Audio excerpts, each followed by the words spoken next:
सभी मेरे सम्मानित मदरसा आधुनिक टीचर्स, जैसे आप सभी को मालूम है साथियों कि माननीय मंत्री दानिश आज़ाद अंसारी साहब जो इस स्कीम को लगातार देख रहे थे और लगातार माननीय मुख्यमंत्री से सीधा संवाद कर उक्त योजना को राज्य सरकार से चलाए जाने की लगातार मांग कर रहे थे। उस संबंध में दिनांक 18 मार्च 2025 को माननीय मंत्री जी ने मुख्यमंत्री से मुलाकात कर एक अहम बिंदु लिखित उस पर चर्चा करी और उसको जल्दी प्रस्ताव को लाने की बात कही। साथ ही ये बहुत बड़ी कामयाबी और इंशाअल्लाह हमें उम्मीद है उत्तर प्रदेश के 21,200 टीचर्स को इससे बहुत बड़ी एक राहत मिलेगी। दूसरी साथियों, जो बजट की बात थी, जो वार्षिक बजट था, जैसे कि मैंने पूर्व में बताया था कि उत्तर प्रदेश के लिए जो वार्षिक बजट की व्यवस्था की गई है वो एक कॉमन बजट है जिसमें 2400 करोड़ रुपए का है समथिंग। इसमें 300 करोड़ का बजट हम लोग मान के चल रहे हैं।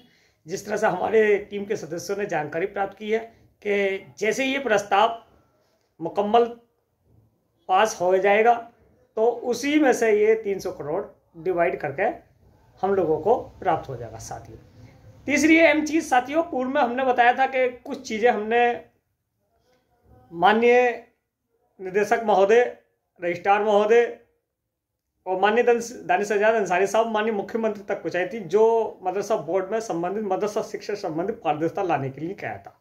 उसमें बहुत सी चीज़ें थीं जिसमें पाठ्यक्रम भी शामिल था, एग्ज़ाम जो होता बच्चों का वो लिखित वार्षिक और अर्धवार्षिक परीक्षा का समय सारणी और टीचर्स की नियुक्ति उच्च शिक्षा में उनकी क्वालिफिकेशन, ये ऐसी बहुत सी चीज़ें। और इसमें एक अहम चीज़ और ये थी मदरसा अमेंडमेंट को लेकर कि जो 1993 यानी कि 1993-94 का जो मदरसा आधुनिक का संचालन होता आ रहा था और ये माननीय सर्वोच्च न्यायालय ने भी इस पर एक आदेश पारित किया था और इसका उल्लेख किया गया था कि एक महत्वपूर्ण योजना है और इस पर अमल पर लाया जाए, तो उस चीज़ का भी हमने रखा था कि इस अमेंडमेंट में इस चीज़ का जिक्र किया। तो ये बहुत बड़ी कामयाबी की ओर है कि जो ये मसौदा तैयार हुआ है साथियों, कि इसमें सारी चीज़ें हमारी ये चीज़ें मानी गई हैं और ये उत्तर प्रदेश के कहीं ना कहीं मदरसा टीचर्स के लिए, सभी मदरसा टीचर्स के लिए एक बहुत बड़ी राहत की बात होगी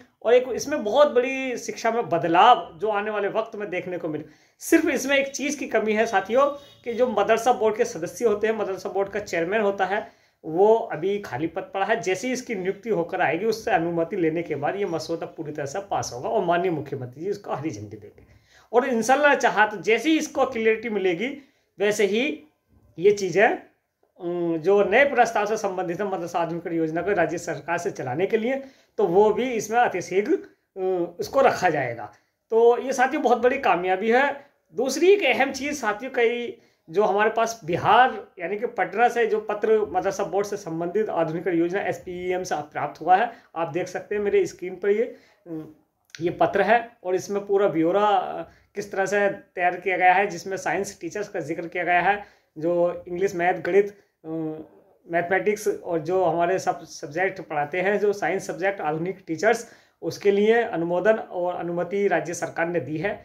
साथियों उससे पूर्व में एक सरकार जो महाराष्ट्र की सरकार थी, एकनाथ शिंदे सरकार ने भी एक कैबिनेट में उनकी वृद्धि करते हुए उस पर अमल करने की बात कही थी। तो साथियों कहने का मकसद ये है कि बहुत से टीचर्स कल फोन आए थे कि सर बिहार में भी हो गया, महाराष्ट्र में भी हो गया है, उत्तर प्रदेश में क्यों नहीं हो रहा। देखिए दोनों कंडीशनों में एक स्पष्ट और क्लियर कर दूँ आप लोगों तक। महाराष्ट्र में मदरसा आधुनिकीकरण योजना से संबंधित कोई भी न्यायालय में मुकदमा विचाराधीन नहीं है। बिहार में भी मदरसा टीचर्स का कोई मुकदमा नहीं है। इसलिए जो मुकदमा चल रहा है साथियों आपका उत्तर प्रदेश सरकार में चल रहा है, उत्तर प्रदेश सरकार के खिलाफ चल रहा है, राज्य सरकार को विशेष पार्टी बनाकर चल रहा है। अब फैसला अब आपको लेना है कि इस मुकदमे को जीतना है, हराना है या पेंडिंग रखना है।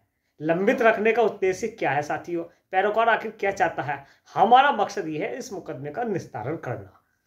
अगर शीघ्र अगर इस मुकदमे का निस्तारण नहीं होता तो टीचर्स आंदोलन करेंगे, घेराव करेंगे और घेराव करने के लिए बाध्य होना पड़ेगा, क्योंकि साथियों अब वो वक्त हो गया है, 2.5 से 3 साल का वक्त हो गया है। पैरोकार ने जो झूठा वादा करा था लखनऊ बेंच वालों से, इलाहाबाद कोर्ट वालों से कि साहब या आप लोगों को 10 से 11 लाख रुपए 31 मार्च से पहले पहले मिल जाएंगे। तो मैं ये पूछना चाहता हूँ आज साथियों 24 मार्च आ गई, क्या किसी को 11 लाख रुपए मिले?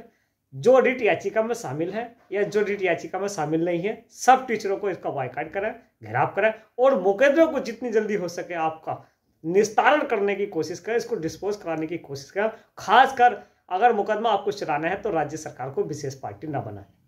बार बार नोटिस, बार बार प्रमुख सचिव डायरेक्टर को नोटिस पहुंचे जाते हैं और वो कहीं ना कहीं इससे दिक्कत पैदा होती है राज्य सरकार के लिए।